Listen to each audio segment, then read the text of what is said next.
Bien le bonjour mesdames et messieurs, ici Maxime Bizot, fondateur de fiche-droit.com et on se retrouve aujourd'hui pour une nouvelle vidéo pour parler de la caducité du contrat.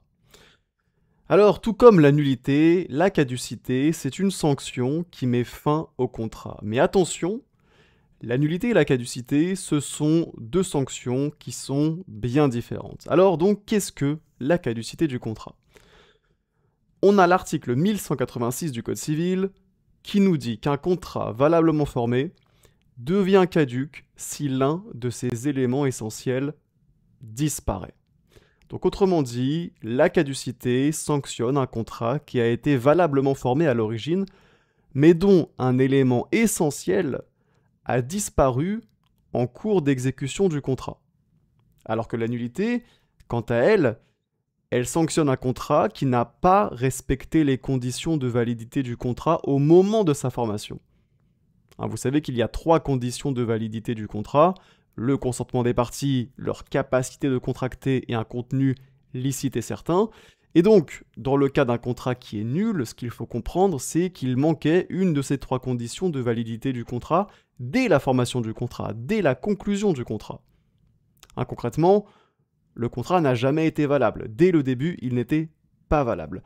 Alors qu'un contrat caduc, eh bien, il était valable à l'origine. Il respectait les conditions de validité du contrat. Simplement, en cours d'exécution, il a perdu un de ses éléments essentiels. Il a perdu un élément nécessaire à son existence. Et c'est pour ça qu'on y met fin.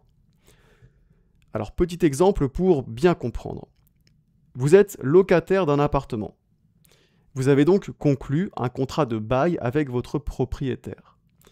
Imaginons que votre immeuble prenne feu et donc que votre appartement soit détruit dans l'incendie. Et bien dans ce cas, le contrat de bail est caduc. Il a effectivement perdu un élément essentiel puisque l'objet même du contrat, à savoir l'appartement, n'existe plus. Autre exemple. Je vends ma voiture à un acheteur. Donc admettons qu'on soit le 18 octobre, aujourd'hui je tourne cette vidéo un 18 octobre, et donc le 18 octobre, je me mets d'accord avec l'acheteur pour lui vendre ma voiture pour un prix de, disons, 1000 €. Et donc je m'engage à lui livrer la voiture le 20 octobre, 2 jours plus tard, et lui s'engage à me verser un prix de 1000 €. Donc le contrat est conclu le 18 octobre, mais le 19 octobre, donc un jour avant la livraison, il se trouve que j'ai un accident de voiture et que la voiture est détruite. Et là aussi, le contrat devient caduc puisque la voiture n'existe plus, je ne peux donc plus la vendre à l'acheteur.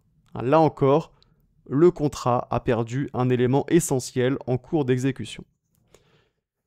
Alors maintenant, on va pouvoir s'intéresser aux effets de la caducité. Qu'est-ce qui se passe lorsqu'un contrat est caduc? Mais juste avant, sachez que si vous voulez réviser efficacement le droit des contrats et si vous voulez mieux comprendre cette matière, vous pouvez vous rendre dans la description de cette vidéo pour télécharger mon pack de fiches en droit des contrats, qui est un pack de 20 fiches de révision qui sont claires, qui sont synthétiques et qui résument parfaitement le droit des contrats. Et donc, si ça vous intéresse, vous trouverez le lien dans la description de cette vidéo.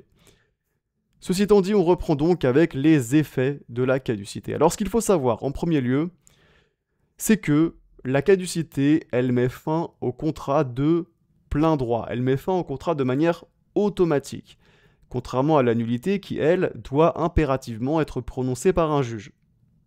Donc concrètement, à partir du moment où un élément essentiel du contrat disparaît, eh bien le contrat est caduc sans qu'il n'y ait besoin d'avoir recours au juge.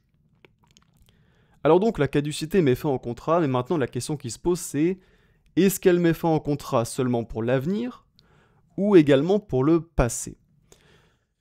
Alors ici, soyez bien attentifs. En principe, la caducité met fin au contrat seulement pour l'avenir. À la différence de la nullité qui met fin au contrat pour l'avenir et pour le passé. Donc en principe, la caducité n'a pas d'effet rétroactif. C'est-à-dire qu'elle ne remet pas en cause les effets déjà produits par le contrat.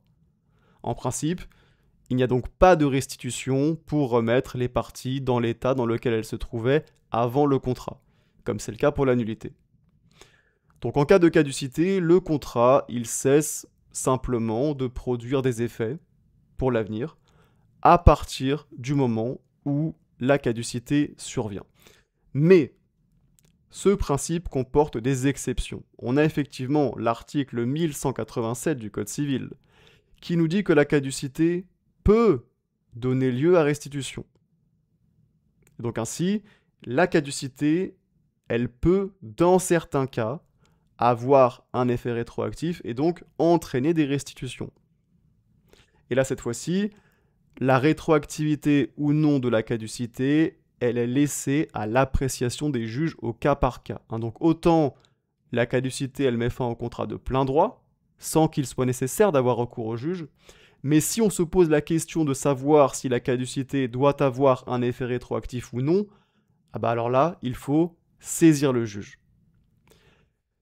Et dans quel cas la caducité va-t-elle pouvoir avoir un effet rétroactif ? Par exemple, dans le cas d'une vente devenue caduque avant la livraison du bien objet de la vente, il ne serait pas juste que le vendeur conserve un acompte alors que la vente n'aura pas lieu.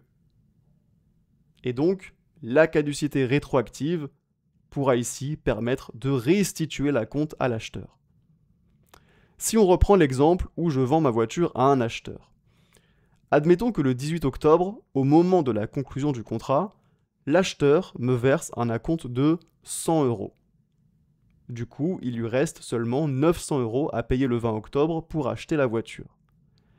Et dans ce cas, si le contrat devient caduc le 19 octobre suite à mon accident de voiture, la caducité pourra avoir un effet rétroactif.